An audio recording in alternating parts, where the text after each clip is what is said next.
Sorry. No, it's okay. Abby, right? You know me? Yes.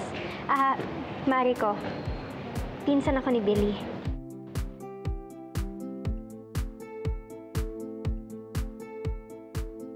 In fairness, ang ganda-ganda ko talaga, oh.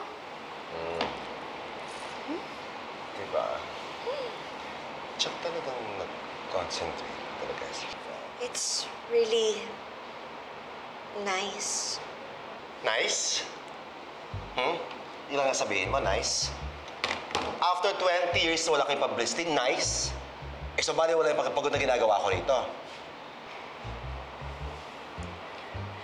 Pasensya na, Millicent, Suzy. Ang dami ko lang kasi talagang iniisip ngayon. Anak mo na naman ang iniisip mo. Paano mo nalaman? Nasabi sa akin ni Mariko at alam na rin ni Billy na hindi kayo nag-uusap. Kaya naman pala lagi mong sinasabing you'll meet him soon. Hindi naman pala kayo okay, panggap ka ng panggap dyan. Sa bagay, may point din naman yung bata eh. Nagpabuntis ka kay Wilton, talaga naman magagalit siya sa'yo. Pinsan ako ni Billy. Nakwento ka niya sa akin. Anak ako ni Susie Altamirano, yung sa Tres Marias. Anong Tres Marias? Hindi mo alam yung Tres Marias?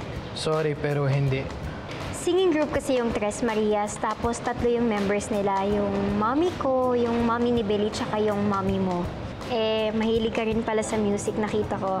I'm sure mana ka sa mommy mo. Sige, mauna na ako. I-deliver ko pa tong cakes eh. Nice meeting you.